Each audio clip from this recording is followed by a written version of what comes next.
여러분, 한이재미 배정선 선생님입니다. 47회 토픽 문제 같이 풀고 있는데요. 오늘은 읽기 28번부터 한번 보도록 하겠습니다. 28번부터 31번까지 문제는 빈칸에 들어갈 내용을 찾는 문제예요.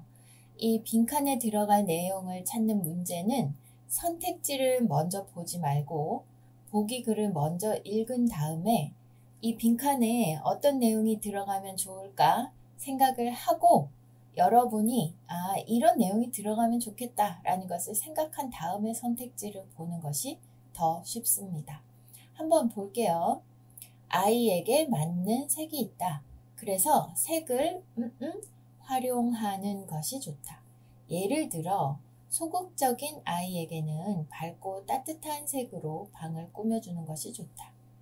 빨간 꽃 그림이 있는 책장으로 아이 방을 장식하면 경쾌한 느낌을 주어 아이의 감정을 밝게 해줄 수 있기 때문이다. 반대로 아이의 성격이 공격적이라면 초록색이 잘 맞는다. 초록색은 편안한 분위기를 연출하여 마음을 차분하게 가라앉혀 줄 수 있다. 자, 아이에게 맞는 색이 있대요. 그래서 색을 활용하는 것이 좋대요. 색을 활용하는 것이 좋다. 왜? 아이마다 맞는 색이 있으니까. 그런데 그 다음에 얘가 나오고 있어요, 여러분. 예를 들어. 그러면 어떻게 색깔을 활용해라 라는 거를 써야 되는데 얘를 어떻게 들고 있어요? 소극적인 아이에게는 그 다음에 공격적이라면 그러니까 소극적인 아이에는 이런 색, 공격적인 아이에게는 이런 색 이렇게 얘기했잖아요. 그래서 색을 어떻게 활용해야 돼요? 아이의 성격에 따라 활용을 해야 되는 거예요. 소극적이면 밝고 따뜻한 색, 공격적이면 초록색. 그러니까 색깔을 성격에 따라서 다르게 해야 되는 거죠. 그럼 여기에 빈칸에는 아이의 성격, 요런 것과 관계 있는 말이 들어가야 되는 겁니다. 자, 요렇게 찾아놓고 그 다음에 선택지를 볼게요. 방의 구조 아니고요. 장식 아니고 아이의 성향, 그림의 특성 아니고요. 성격하고 가장 비슷한 거 성향이잖아요. 그래서 이렇게 성향에 맞게 하는 3번이 정답이 됩니다. 어떻게 찾는지 알겠어요, 여러분? 여기 28번, 29번, 30번, 31번 문제는 여러분이 하나하나 모든 단어를 다 알아야 문제를 풀 수 있는 건 아니에요. 토픽 문제를 풀 때 조금 빨리 읽으면서 이 글의 주제 또는 이 글의 핵심 내용을 빨리 찾아내는 사람이 문제를 잘 푸는 사람이거든요. 그럼 여러분들이 이거 소극적인 아이, 밝고 따뜻한 색, 꿈이다, 꽃그림, 책장, 경쾌한 이거 다 알 필요가 없어요. 일단 우리는 색깔을 어떻게 활용하느냐, 그리고 예를 들었던 것을 통해서 소극적인 아이한테 이런 색, 공격적인 아이한테 이런 색, 즉 이 아이의 성격에 따라서 색깔을 잘 활용을 하자라는 얘기잖아요. 그럼 여러분들은 이 키워드 성격을 찾아놓고 선택지를 보는 거죠. 그러면 문제를 좀 쉽게 풀 수 있습니다. 어떻게 풀어야 되는지 알겠어요, 여러분? 자, 29번 보겠습니다. 아까처럼 똑같이 글을 읽어볼게요. 글을 읽을 때 만약에 모르는 단어가 나온다. 그러면 그냥 넘어가세요. 여러분이 알고 있는 단어에 집중해서 이 글을 이해해야지 모르는 단어에 집중하면 알고 있는 단어까지도 하나도 생각이 안 나서 글을 더 이해하기 어렵게 됩니다. 자, 볼게요. 각 분야의 사람 도서관이 등장해 화제다. 이 사람 도서관이 뭐지? 이렇게 생각해야겠죠? 그러니까 설명해 줍니다. 사람 도서관은 표현 그대로 사람을 책처럼 대출할 수 있는 도서관이다. 도서관이 전문적인 지식과 경험을 가진 사람을 사람책으로 등록하면 독자는 관심 있는 분야의 사람책을 대출하면 된다. 예를 들어 글을 쓰는 데에 관심이 있는 사람이라면 사람 도서관에서 글쓰기 관련 사람책을 대출하여 강의를 들으면 된다. 다만 사람책을 이용하려면 정해진 인원 이상이 모여야 한다. 사람 도서관이라는 것은 사람을 책처럼 등록을 해놓는 건데 결국은 책을 빌리는 것처럼 사람 책도 빌릴 수가 있어요. 대신에 그 사람 책은 뭐를 하죠? 네, 강의를 해주고 내가 배우고 싶은 거 궁금한 것이 있으면 사람 책을 빌릴 수가 있는 거예요. 그런데 나 혼자 궁금하다고 사람 책을 빌릴 수 있는 건 아니고 어느 정도의 인원이 모여야 사람 책을 빌릴 수 있다라고 하네요.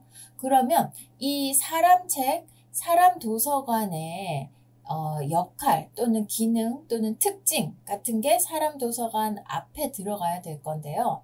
지금 보니까 사람 도서관은 표현 그대로 사람을 책처럼 대출할 수 있는 도서관이래요. 그럼 이 사람은 어떤 사람이에요? 전문적인 지식과 경험을 가진 사람을 사람 책으로 등록을 하는 거거든요. 그럼 여기에 사람을 빌려주는 사람 도서관.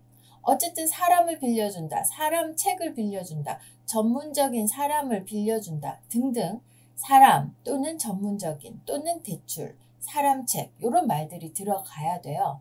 그러면 이 사람 도서관은 전문가가 나가서 강의를 해주는 거잖아요. 이 사람 도서관의 뜻을 한번 생각을 해보면서 전문가가 나가서 강의를 해준다. 자, 선택지 봅니다. 이렇게 이 빈칸에 들어가야 되는 내용을 먼저 생각한 다음에 선택지를 보는 거예요. 전문가를 활용한다? 맞는 것 같은데요. 전문가를 키운다, 양성하다 그러면 키운다는 거잖아요. 아니에요. 기술자를 교육한다? 아니에요. 기술자 교육하는 게 아니라 누구든지 궁금한 게 있으면 사람 책을 빌릴 수 있다고 했어요. 기술자를 파견한다? 기술자를 보내주는 게 아니라 그렇죠? 전문적인 지식과 경험이 있는 사람, 이 사람이 전문가잖아요. 그래서 전문가를 활용하는 이게 1번이 정답이 되겠습니다. 어떻게 정답을 찾아야 하는지 알겠어요, 여러분? 지금 이 사람 도서관 앞에 들어있는 이 빈칸은 사람 도서관의 특징을 가장 잘 설명하는 말이라야 해요. 그래서 여러분들이 이 글을 읽고 사람 책을 빌려준다고? 사람은 책이 아닌데? 사람을 빌려준다. 근데 이 빌려주는 거는 뭐다? 강의를 듣는 거다. 요거를 찾으면은 문제를 쉽게 풀 수 있는 거였죠. 그쵸? 자, 29번 정답 1번 봤습니다. 30번 문제 볼게요. 보통 소비자들은 햄버거 한 개가 550칼로리를 함유하고 있다는 것의 의미를 정확하게 이해하지 못한다. 그래서 식품에 표시된 열량에 민감해 하지 않는다.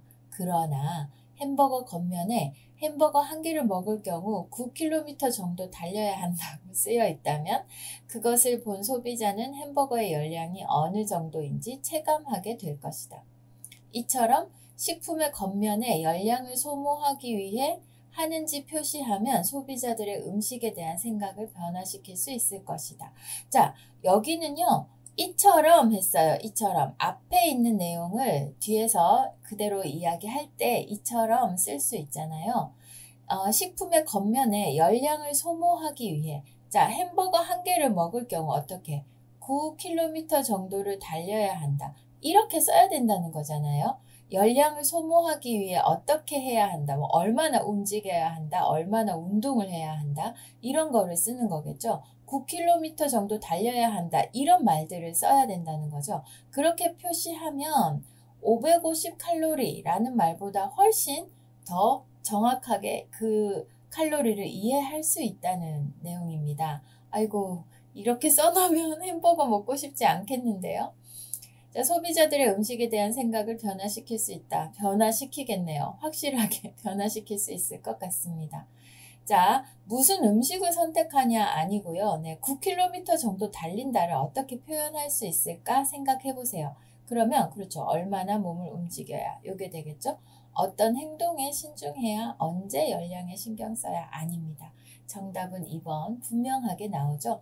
여러분 이렇게 이 글에서 어떤 내용과 관계가 있는 게 들어가야 되는지 이 부분을 찾는 것도 정답을 찾는 좋은 방법입니다.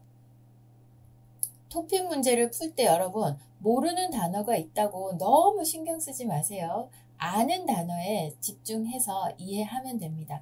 이거 뭐 정확하게 내가 다 모든 단어를 다 아는 건 아니지만 일단 햄버거 한 개에다가 550칼로리라고 쓰는 것보다 9km 정도 뛰어야 합니다 라고 쓰는 것이 훨씬 더 그 의미를 이해할 수 있다라는 내용이잖아요. 그 내용을 알았으면 괜찮은 거예요. 그래서 여러분 토픽 공부를 할 때는 토픽 공부뿐만이 아니라 한국어를 잘 하는 사람들은 아주 빨리 읽으면서도 중요한 내용을 뽑아내는 사람이잖아요.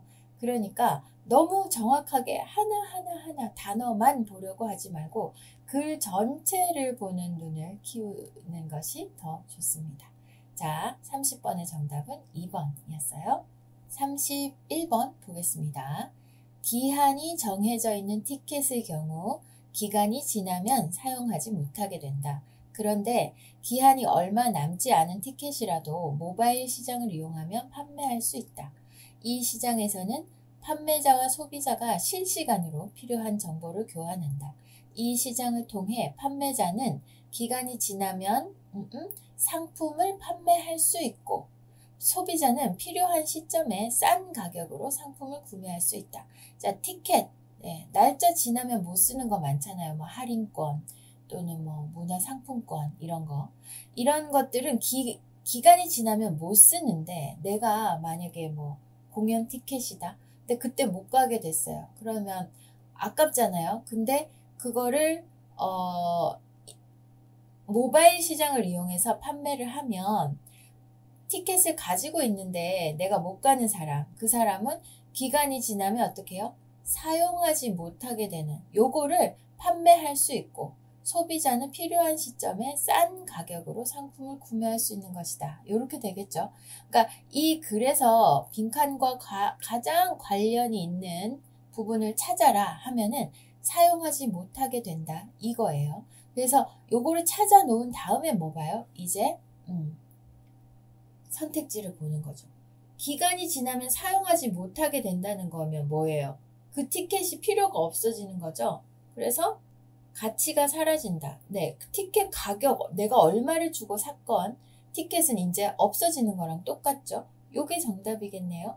가격이 올라가요? 기간 지나면 못 쓰는데 수요가 많아진다? 아니죠. 기간이 지나가면 없어지는 거예요.